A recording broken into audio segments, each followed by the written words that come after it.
वो मनोहर कहानियां हैं, सो चलने दो, अच्छा है।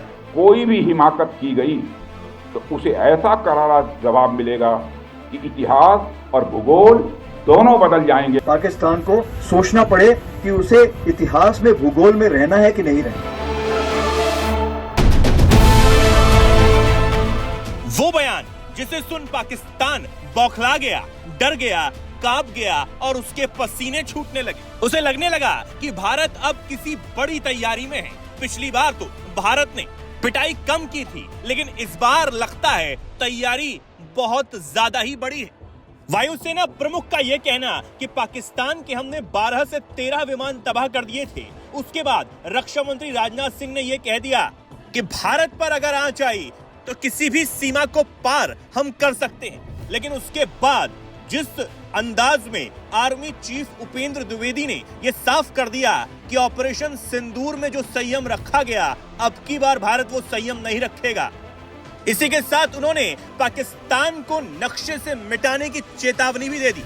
इस बार भारत देश पूरी तैयारी के साथ है और इस बार वो संयम नहीं रखेगा जो सिंदूर 1.0 में हमने संयम रखा था। इस बार हम आगे की कार्रवाई करेंगे और कुछ ऐसी कार्रवाई करेंगे कि हो सकता है पाकिस्तान को सोचना पड़े कि उसे इतिहास में, भूगोल में रहना है कि नहीं रहना।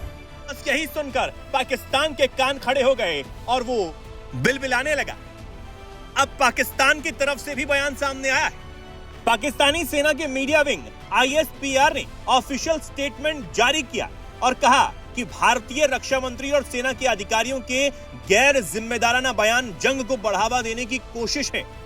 साथ ही पाकिस्तानी सेना ने भारत को चेतावनी भी दी और कहा कि भारतीय रक्षा मंत्री और सेना और वायुसेना प्रमुखों के तेज और भड़काऊ बयानों को देखते हुए वो चेतावनी दे रहे हैं कि भविष्य में किसी भी तरह का संघर्ष बहुत ही विनाशकारी हो सकता है। अगर शत्रुता का नया दौर शुरू हुआ तो पाकिस्तान पीछे नहीं हटेगा। हम बिना हिचकिचाहट और बिना संयम के कड़ा जवाब देंगे। वहीं पाक सेना की तरफ से आगे कहा गया कि जिन लोगों की मंशा नया नियम बनाना है, उन्हें समझ लेना चाहिए कि पाकिस्तान ने अब एक नया तरीका अपना लिया है। यह तरीका तेज, निर्णायक और विनाशकारी होगा। बेवजह की धमकियों और बेतहाशा हमलों का सामना करते हुए पाकिस्तान की जनता और सशस्त्र बलों के पास दुश्मन के हर इलाके तक लड़ने की क्षमता और दृढ़ संकल्प है। इस बार हम भौगोलिक सीमाओं के पीछे छिपने की धारणा को तोड़ देंगे और भारतीय क्षेत्र के सबसे दूरदराज इलाकों तक पहुंच जाएंगे।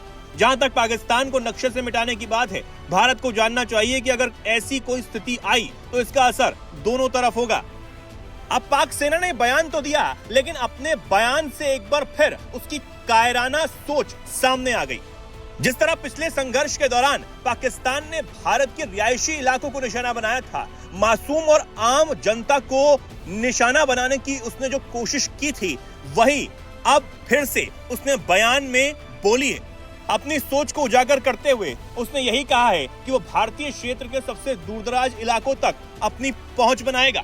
लेकिन पाकिस्तान को जरा ध्यान रख लेना चाहिए कि ऑपरेशन सिंदूर के दौरान जो हाल पाकिस्तानी सेना का हुआ था, वो दुनिया ने देखा है। अपने आतंकियों के बचाव में आई पाकिस्तानी सेना को किस तरह भारतीय सैनिकों ने धूल चटाने का काम किया था। अब ये तो पाकिस्तान की बिलबिलाहट और बौखलाहट ही है, लेकिन भारतीय सेना जो बड़े धैर्य के साथ अपनी चीजों को करती है, उसने ये बताया है कि पाकिस्तान को अब जो भाषा उसे समझ आती है, उसी में सबक सिखाया जाएगा। पाकिस्तान को यह समझ लेना होगा कि चाहे वायुसेना प्रमुख हो या रक्षा मंत्री या फिर आर्मी चीफ, तीनों ने जो बयान दिए हैं वो सिर्फ बयान ही नहीं बल्कि पाकिस्तान को एक कड़ी चेतावनी है। तो ऐसी कोई हिमाकत न करे जिससे उसका भविष्य खतरे में आ जाए।